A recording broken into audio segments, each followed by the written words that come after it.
Subscribe करें हमारे YouTube channel साधना gold को और पाएं वीडियोस सबसे पहले।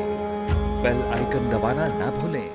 एक सत्राजित नाम के व्यक्ति है, इन्होंने सूर्य नारायण भगवान का तप किया, आराधना किया और सूर्यदेव बड़े खुश हुए और प्रसन्न होकर के एक मणि दिया। मणि का नाम है स्यमंतक। और मणि में क्या खास बात है तो कहा ये मणि ऐसा वैसा मणि नहीं, एक दिन में 8 भार 160 तोला सोना सुवर्ण देता है। सत्राजित महाराज बड़े खुश हैं, बहुत प्रसन्न हैं।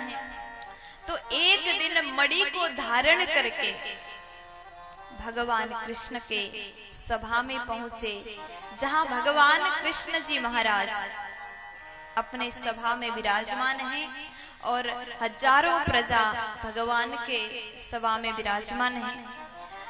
तब जैसे दूर से सत्राजित पहुंचे मणि धारण करके भगवान के सभा में, तो वहां के लोग कहते हैं लगता है साक्षात सूर्यदेव भगवान आ रहे हैं। प्यार से बोल दीजिए ना, लगता है कि साक्षात सूर्य नारायण भगवान आ रहे हैं। लेकिन भगवान ने कहा सूर्य नारायण भगवान नहीं, सत्राजित आ रहे हैं। इनके गले में जो मणि है ना, ये बहुत सुंदर मणि है, बड़ा दिव्य चमक इस मणि में है। लगता है साक्षात सूर्यदेव भगवान आए हैं, इतना चमकदार मणि। अब प्यारे भगवान ने कहा सत्राजित आए हैं। इतने में सत्राजित आए, द्वारकावासी देखते हैं ये मणि इतना सुंदर है, इनके गले में अच्छा नहीं लग रहा। ये मणि तो भगवान के गले में होता तो अच्छा लगता। देखिए, सुंदर वस्तु को सुंदर व्यक्ति ही धारण करे तो और ज्यादा सुंदर लगता है। लोगों ने कहा ये मणि इतना सुंदर है, भगवान द्वारकाधीश के गले में अगर धारण करा दिया जाए तो और अच्छा होता। सत्राजित के गले में शोभा नहीं दे रहा। सत्राजित ने सोचा मैं सुंदर नहीं हूं क्या? मन ही मन सोचा ये लोग जल रहे हैं। अब भगवान के पास में गए, भगवान ने देखा लेकिन कहा कुछ नहीं। सत्राजित सोचते हैं भगवान कृष्ण ने प्रशंसा नहीं किया, इसका मतलब है ये मुझसे जल रहे हैं। इतना सुंदर मणि तो मेरे पास है, इसलिए इनको जलन हो रहा है। इनके प्रजा भी कहते हैं कि ये मणि तो भगवान के गले में अच्छा लगता। सत्राजित ने सोचा थोड़ा सा ही प्रशंसा कर दे तो अच्छा लगता। कभी हम नया कुछ कपड़ा आभूषण आदि धारण करते हैं तो लगता है कि कोई बोल दे कि अरे वाह कितना सुंदर लग रहा है, नहीं लगता है ना कि सामने वाला प्रशंसा कर दे।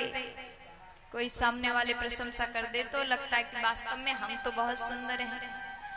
लेकिन सत्राजित का प्रशंसा भगवान ने नहीं किया। सत्राजित सोचते हैं इतना सुंदर मणि फिर भी ये प्रशंसा नहीं कर रहे हैं, इसका मतलब है पक्का जलन हो रहा है। और उसके बाद सत्राजित वहां से चले गए, अपने घर में गए, मणि को उतारा और रख दिया। और थोड़ी देर बाद वो मणि उनके छोटे भाई प्रसेनजित धारण करके चले गए शिकार करने के लिए जंगल में। मणि था इतना सुंदर और प्रसेन तो धारण करके चले गए। शेर ने प्रसेन को मार दिया और मणि लेकर के आगे चले गए। और शेर थोड़ा सा आगे गया, जाम्बवंत जी आए, शेर को मार दिए और मणि लेकर के अपने गुफा में गए। लेकिन यहाँ सत्राजित ढूंढने लगे कि मेरा मणि कहाँ गया, मणि कहाँ है, मणि कहाँ है। अब बार बार ढूंढे, अलमारी में ढूंढा, हर जगह ढूंढा, लेकिन मणि कहीं नहीं। अब सत्राजित को लगा मणि किसने चुराया होगा, मणि किसने चुराया होगा। अगर चोरी नहीं होता तो घर में मिलता, पक्का चोरी हो गया। अब याद करने लगे कहाँ कहाँ पहन के गया था। हाँ मैं कृष्ण जी के यहाँ पहन के गया था। सब लोग कह रहे थे मणि तो भगवान के गले में अच्छा लगता है, पक्का भगवान कृष्ण ने ही चुराया होगा। प्यार से बोल दीजिए ना। अब धीरे धीरे ये बात भगवान के कान में पहुंचा, तब भगवान ने जैसे सुना मणि कृष्ण ने चुराया होगा, बहुत दुख हुआ। भगवान को लोग माखन चोर कहते थे। माखन चोर तो सबने कहा, लेकिन मणि चोर किसी ने नहीं कहा था। आज भगवान को मणि चोर का आरोप लग गया। मणि चोर का आरोप जैसे लगा, तब भगवान बड़े दुखी हुए, अपने सैनिक को लेकर के तुरंत निकल गए। वहां से निकलते हैं और जंगल में चले गए ढूंढने के लिए, मणि ढूंढने के लिए। कहाँ होगा, मैं ढूंढ करके उसको बुला करके दे देता हूँ। जबकि चोरी नहीं किया तो डरना क्यों? भगवान ने चोरी तो नहीं किया, भगवान माखन चुराते थे, परंतु भगवान किसी का धन नहीं चुराते थे। आज भगवान अपने सैनिक को लेकर के द्वारका से निकल गए और जंगल की ओर प्रस्थान करते हैं। और जंगल में जैसे प्रवेश करते हैं, सत्राजित का छोटा भाई प्रसेनजित मरा हुआ पड़ा था। और वहां से थोड़ा सा और आगे गए, एक शेर मृत पाया गया। और वहां से थोड़ा आगे गए, एक गुफा है। भगवान ने अपने सैनिक से कहा, देखो तुम लोग यहीं इंतजार करो, मैं अंदर जा रहा हूँ। अगर 15 दिन में मैं आता हूं तो ठीक है, नहीं आता हूं तो तुम लोग चले जाना। और भगवान इतना कह करके गुफा में प्रवेश करते हैं। और जैसे भगवान अंदर प्रवेश करते हैं, जाम्बवंत जी की पुत्री जाम्बवती मणि के साथ में खेल रही थी। और भगवान जैसे अंदर गए, वो जाम्बवती भगवान को देख करके डर गई, चिल्लाने लगी। भगवान कृष्ण से 28 दिन तक बहुत बड़ा युद्ध किया, विशाल युद्ध हो गया दोनों में। लेकिन जाम्बवंत जी को अब 28 दिन बाद लगने लगा कि मेरा शक्ति जो है नाश हो रहा है, बल कम हो रहा है, क्योंकि भगवान के साथ में कोई जीत नहीं सकता।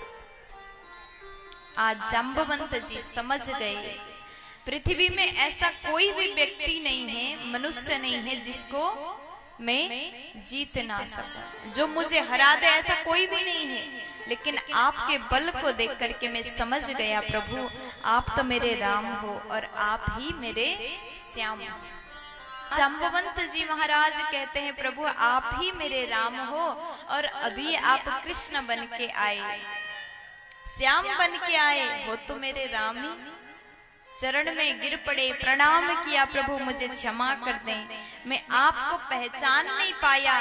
तुरंत भगवान को प्रणाम किया और कहा, प्रभु आप ये मणि ले जाइए और साथ में मेरी बच्ची को भी आप ले जाएं, स्वीकार करें। मेरे पास एक और मणि है, उसको भी आप ही स्वीकार करें। आज जाम्बवती जी को भगवान को प्रदान किया, भगवान ने जाम्बवती को स्वीकार किया, मणि भी लेकर भगवान चले गए। इस प्रकार भगवान ने आज 2 विवाह किया। पहली है रुक्मिणी जी, दूसरी है जाम्बवती जी। और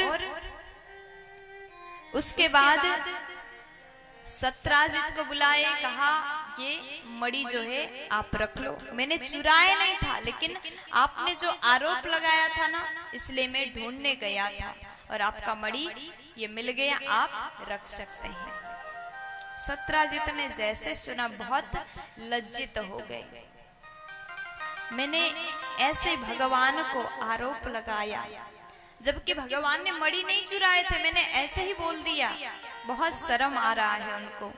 तब कहते, प्रभु मुझसे गलती हो गया, आप मुझे क्षमा करो, माफ करो, और आप ये मणि रख लीजिए, और मेरे घर में एक और मणि है, उसको भी आप कृपा करके स्वीकार करें।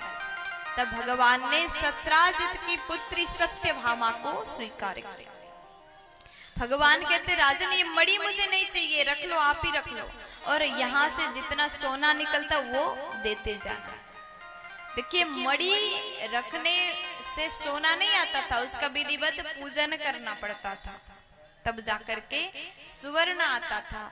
तब सत्राजित ने मणि को रखा और वहां से जितना भी सोना निकलता था प्रजा पालन के लिए भगवान को देते गए। और इस प्रकार आज भगवान का 3 विवाह हो गया। प्यार से बोलो